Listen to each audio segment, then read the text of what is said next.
This is a song, music, the lyrics are written by Anne-Marit. Oh, happy anniversary. If I didn't have you, it'd be worse for me. We are soulmates and that's okay. Who'd ever thought that we would date? With that.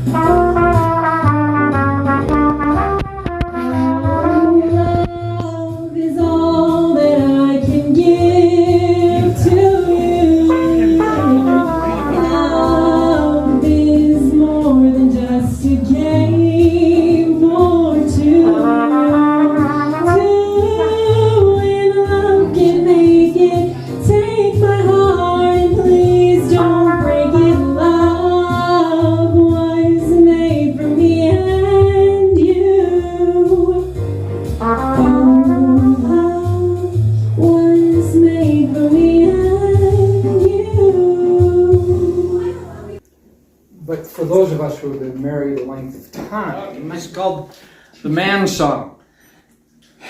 And and this is the challenge we have in marriages. Well, I don't take no crap from anybody else but you. I wear the pants around here when I'm finished with the laundry. Because I'm a guy you don't want to fight. When I say jump, you say, yeah, right. I'm the man of this house till you get home. I'm the man. Yeah, I'm the man.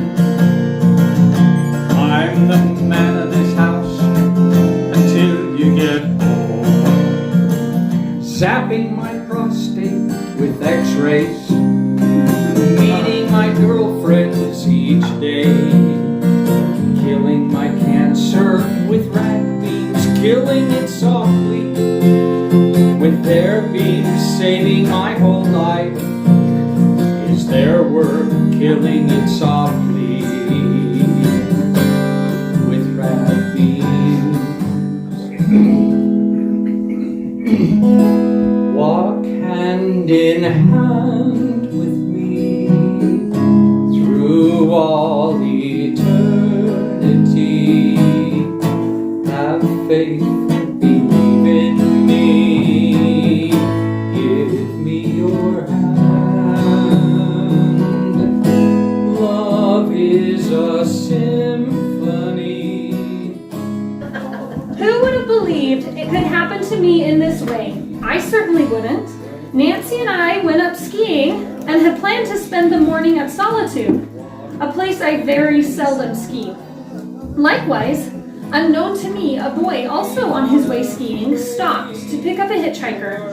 The hitchhiker wanted to ski Solitude, and he told Joe how much cheaper it is there, so naturally, Joe decided... Did it say so naturally? These are her words. Joe decided this would be a great place to ski. The plot thickens. Nancy and I were in line. Nancy and I were in line to buy passes for the lift, laughing and talking and just having a good time. The boy behind us, a rather cute, mischievous-looking boy in a red stocking cap, joined in our fun. I'm generally not overly friendly to people I don't know, and this day was no different. However, I added a few words to the gap and listened to him and Nancy talk. Where's that? We got on the lift and off it, and this boy continued up to the harder slopes. Next time around, we decided to try the harder slopes too. By this time, Nancy had met an old flame and kind of wanted to strike up that relationship again, which was just right for me as I wanted to take my time down the mountain. I timidly began my descent down hills I considered much too steep and full of moguls for my prowess. But soon, the red-capped boy came zooming by. I didn't want to seem too much of a novice, so I tried a little harder, and with some coaching made it down the hill in medium fine style. This was the beginning, and no one would be more surprised than I, unless it would be Joe, if someone had told me the ending right then. Joe and I went out on New Year's Eve, which was the next night. It was not without qualms or thoughts of backing out that I went that night. Here it was, New Year's Eve, and I had consented to go with a boy who was practically a stranger. The only things I knew about him were he was nice, he was friendly, he lived in Bountiful, and his name was Joe. He had asked me to a steak dinner dance, so I assumed he was LDS. New Year's Eve came, and it snowed and snowed and snowed. Mom and Dad had gone out already, and I was home alone, waiting for my knight in shiny armor. By now, the prospects of going out with this knight had grown even dimmer. Once I even turned out all the lights and decided not to be home when he came. When I did this and sat nervously waiting, I took heart.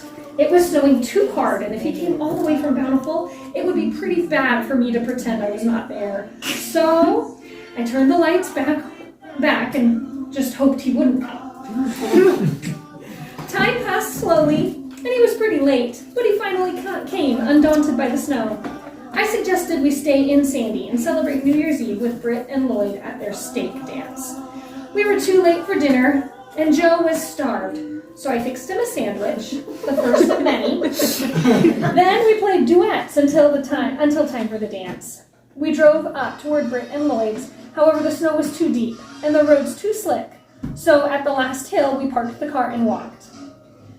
By this time, I was not at all sorry that I had come. The dance was fun. And afterwards, we went to the Cottonwood Mall and to join the celebrating there. At about 2 a.m., we said goodnight, and Joe asked me to go skiing with him on Friday. I gladly accepted and went happily into bed.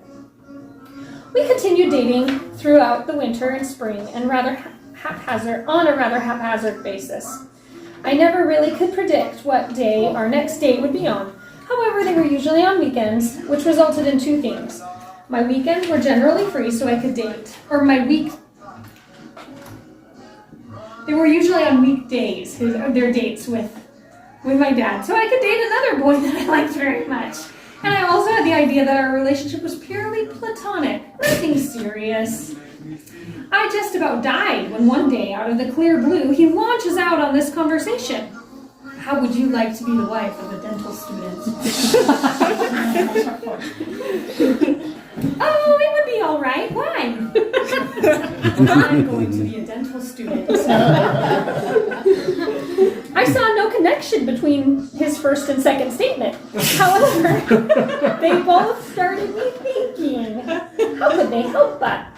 He rambled on and on about what he was going to do in the next few years, and then asked if I thought I could handle it.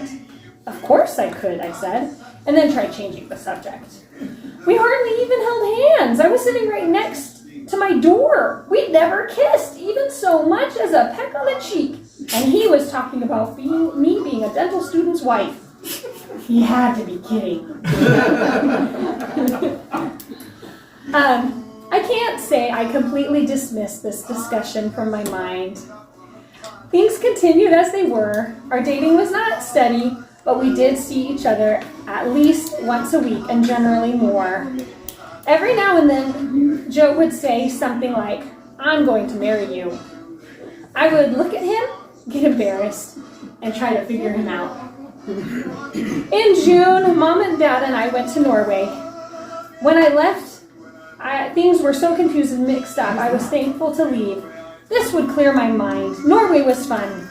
When I came back, things took up exactly where they left off. Nothing had changed, except I suddenly realized I had to face up to things and make a decision. It took me another month to realize Joe was the one. And every day I know more and more what a good choice that was. Yay! I knew I had a good person I could copy all of her notes, especially her seminary notes. I came 2 years behind her, and I just borrowed her book. That's how you made it through.